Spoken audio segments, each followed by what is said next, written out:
Pertumbuhan penduduk di kota-kota besar kian pesat, baik karena kelahiran maupun adanya urbanisasi. Hal itu membawa konsekuensi bagi ketersediaan pangan yang harus dipenuhi. Rata-rata kota besar mendatangkan 6.000 ton makanan setiap hari dengan jarak rata-rata 1.700 mil antara petani dan konsumen. Statistik ini mengindikasikan suatu hal penting yang harus mendapat perhatian, yaitu populasi di perkotaan yang terus naik bisa terputus dari sumber makanan. Untuk mengantisipasi perkembangan itu, para ahli berusaha merancang model pertanian masa depan yang berbasis lahan perkotaan.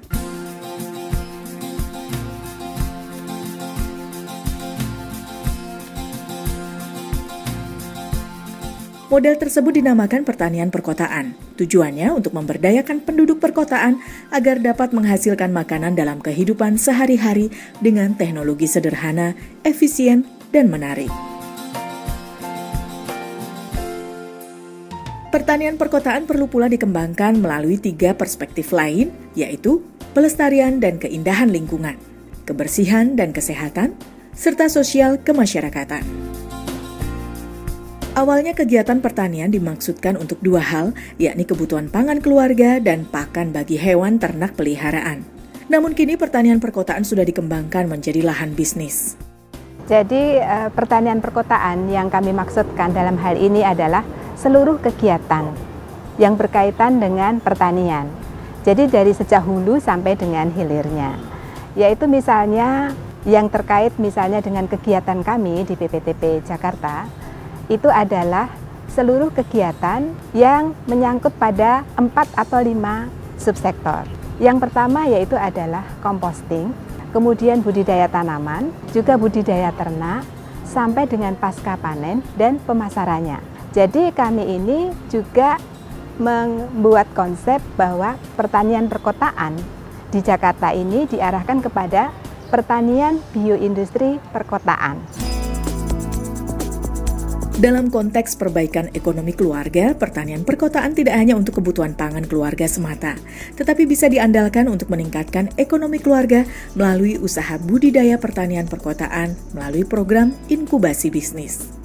Jadi tujuan dari pertanian perkotaan antara lain adalah memanfaatkan setiap ruang yang dapat dilakukan untuk melakukan kegiatan pertanian. Kami mencoba untuk mengkaji teknologi-teknologi yang dapat digunakan, yaitu misalnya kalau untuk budidaya tanaman, ya, itu ada teknologi yang kami kembangkan antara lain misalnya hidroponik, kemudian aquaponik, vertikultur, kemudian juga wall garden, dan lain sebagainya. Dan misalnya untuk hidroponik, kami bukan hanya hidroponik yang outdoor, tetapi kami juga mengembangkan hidroponik indoor, sehingga setiap ruangan yang masih dapat digunakan untuk kegiatan pertanian, itu kami coba untuk melakukan kajian teknologi pertaniannya.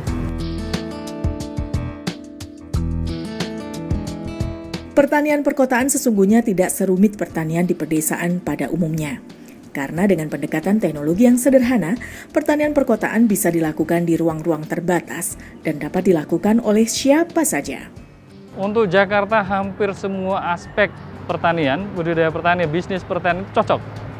Mulai dari aspek pengelolaan limbah misalnya, kemudian dari aspek produksi bahan pangannya, misalnya entah itu berupa sayuran, entah itu berupa daging atau ikan, kemudian sampai ke aspek yang lebih hilir, misalnya produk-produk pasca panen. Jadi ke depan ini semua aspek bisnis di bidang pertanian itu saya kira sangat-sangat terbuka. Dan sudah saya sampaikan tadi, semakin banyak orang di perkotaan, semua aspek ini akan semakin dibutuhkan. Pertanian perkotaan dapat digunakan untuk mencairkan kondisi hubungan masyarakat kota, sehingga secara tidak langsung juga membantu kondisi kota agar tetap aman dan nyaman. Akhir-akhir ini, pertanian perkotaan terus berkembang. Pada gilirannya bukan hanya untuk memenuhi kebutuhan pangan keluarga, tetapi sudah menjadi lahan bisnis yang sangat menguntungkan.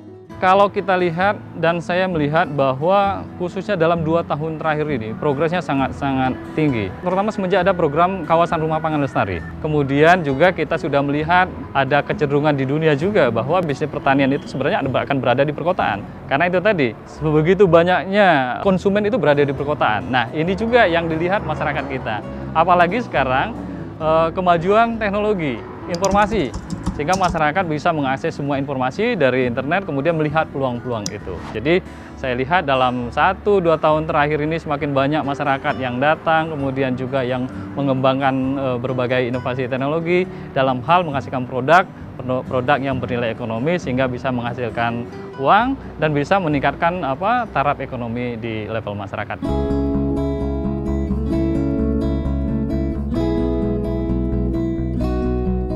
Jimmy Halim, seorang pengusaha bingkai, kini beralih mengelola pertanian perkotaan di daerah Curug, Tangerang, Banten. Ia melihat peningkatan kebutuhan pangan kian meningkat setiap tahun seiring adanya pertambahan penduduk, baik karena kelahiran maupun adanya urbanisasi. Jimmy bersama anak tunggalnya bernama Richard dan dibantu 10 orang pekerja mengelola lahan seluas 2.000 meter persegi miliknya. Jimmy membangun 3 greenhouse masing-masing seluas 500 meter yang dipergunakan untuk bertanam sayur-sayuran dengan teknologi hidroponik. Menurut pengakuan Jimmy, modal yang diinvestasikan kira-kira 1 miliar rupiah. Di luar lahan yang memang sudah dimilikinya sejak lama.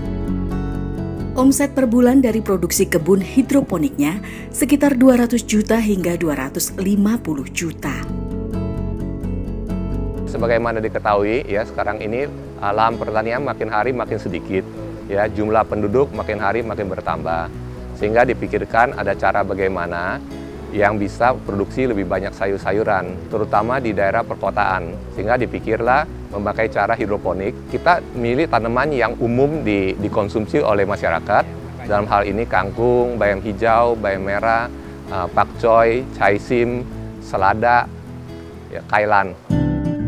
Proses produksi sayuran Jimmy dimulai dengan pemilihan biji bibit sayuran yang ditanam di tanah yang dibungkus. Didiamkan selama 15 hari, sudah tumbuh setinggi 3 atau 4 cm. Kemudian dipindahkan ke lokasi untuk pembesaran.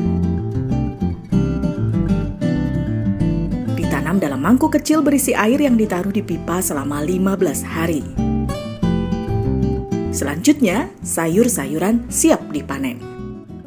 Setelah dipetik, kemudian dimasukkan di dalam keranjang yang dibawa di tempat sortiran. Dipilih yang bagus untuk menjaga kualitas.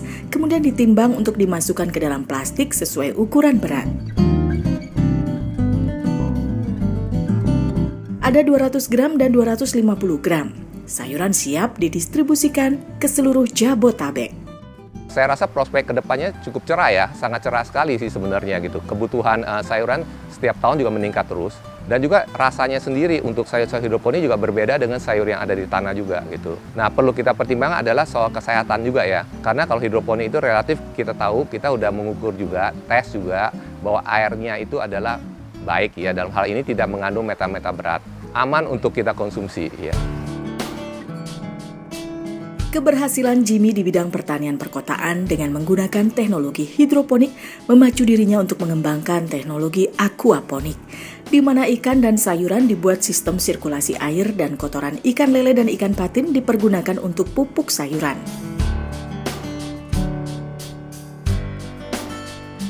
Berbeda dengan Jimmy Halim, Tanti Guntari yang tinggal di Depok, Jawa Barat dalam mengelola bisnis pertanian perkotaan memilih mengolah hasil pasca panen seperti lidah buaya, bunga hias, dan pohon hias.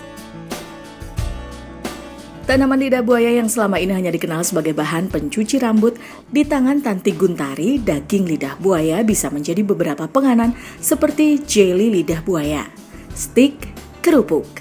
Sedangkan kulit lidah buaya diolah menjadi teh. Pemasaran produk olahan lidah buaya milik Tanti bisa ditemui di beberapa toko penganan yang ada di Jabodetabek. Teh dari kulit lidah buaya hasil olahannya bahkan sudah dikenal hingga ke Nusa Tenggara Barat. Dari bisnis olahan pasca panen pertanian perkotaan lidah buaya, pohon hias dan bunga hias, dijelaskan Tanti, omsetnya mencapai 100 juta rupiah per bulan. Rental tanaman hias saya mulai tahun 2002 ketika saya memutuskan untuk keluar dari sebuah perusahaan swasta. Tanaman awalnya sendiri, ada yang sendiri, ada juga yang kebutuhan saya beli. beli juga sama teman-teman petani sendiri. Sampai saat ini sekitar 50 sampai 58 ke atas ya untuk customer saya. Jakarta, Depok, Bogor, Bekasi. Omset untuk rental ya, yang pasti di atas 50 juta. Kalau hasil yang bisa diciptakan dari pertanian perkotaan, salah satunya lidah buaya yang saat ini orang menganggap sebelah mata hanya untuk rambut, tapi ternyata bisa diolah menjadi panganan yang memang mempunyai nilai ekonomi.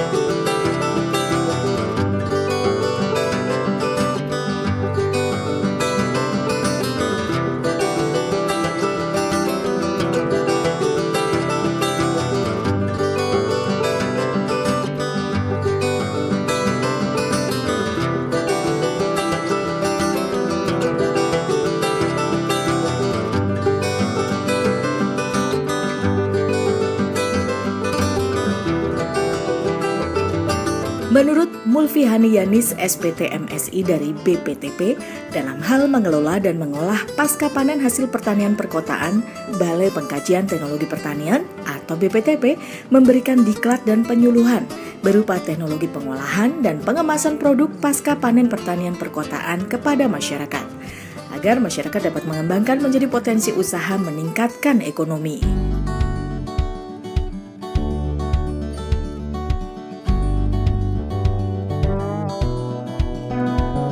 Menumpuknya limbah yang sering disebut sebagai sampah menjadi persoalan tersendiri bagi banyak kota besar. Padahal banyak limbah tersebut masih dapat dimanfaatkan. Dalam hal ini pengembangan pertanian perkotaan membuka peluang bagi usaha pengolahan limbah untuk bersinergi dengan subsistem budidaya tanaman dan hewan ternak. Sosok Rudi Murodi, pria berusia 45 tahun ini berbisnis limbah dan sampah dari sisa-sisa makanan di berbagai rumah makan dan produk yang tidak terpakai dan terjual dari pabrik-pabrik makanan diolah menjadi pakan ternak. Dijelaskan Rudi, makanan dari berbagai sampah makanan itu melalui proses sortiran dipisah antara yang mengandung protein dan karbohidrat. Kemudian fermentasi selama 15 hari dan selanjutnya diolah hingga menjadi pakan ternak. Rudi mengakui bahwa dengan bisnis yang sudah didalaminya selama bertahun-tahun ini dan mengalami jatuh bangun, kini memberikan penghasilan yang cukup besar. Ia menyebut sekitar 20-30 juta per bulan. Diakui Rudi, bisnis pertanian perkotaan dalam hal ini mengelola sampah dan limbah mempunyai prospek yang bagus. Namun demikian, tantangannya juga besar. Saya rasa tantangan yang paling berat di sini ya namanya mengolah limbah ya Pak, terutama adalah terhadap lingkungan bau. Terus kemudian ya kendalanya dari bahan baku yang mengandung minyak. Nah, bagaimana kita mensiasati agar bahan tersebut bisa kita cetak. Di sisi lainnya ya itu kita membantu pemerintah dalam penanggulangan sampah. Tapi sampah-sampah dari nasi bekas, sayuran, ikan, daging, tulang-tulang, itu yang menyebabkan bau yang sangat tidak sedap ketika dia masuk ke tempat pembuangan akhir atau tempat pembuangan sampah. Itu kan yang dimusuhi oleh masyarakat dan itu yang harus kita kelola. Sekarang ini pemerintah sedang menggalakkan konsumsi daging. Selain daging sapi, kerbau, dan unggas, alternatif lainnya yakni mengajak masyarakat untuk mengkonsumsi daging kelinci. Menurut Insinyur Syamsu Bahar MSI dari BPTP, cocok untuk dikembangkan menjadi salah satu kegiatan pertanian perkotaan. Selain tidak banyak memakan tempat, juga perawatannya sangat simpel. Namun, secara bisnis sangat besar peluangnya. Seiring dengan pertumbuhan penduduknya, khususnya di perkotaan, daging menjadi salah satu konsumsi yang dibutuhkan.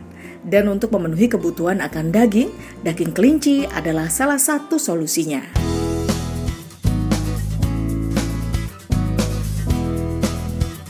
Kebutuhan pangan di kota-kota besar semakin meningkat. Selain terpenuhi dari aspek kuantitas, masyarakat perkotaan juga kini memilah dan memilih makanan atau pangan yang berkualitas. Yang menarik dari kondisi ini adalah terbuka luas untuk berusaha atau berbisnis di bidang pertanian perkotaan. dan banyak pilihannya. Bertani sayur, ternak ikan atau hewan, mengolah pasca panen, atau pebisnis di bidang pengelolaan sampah dan limbah.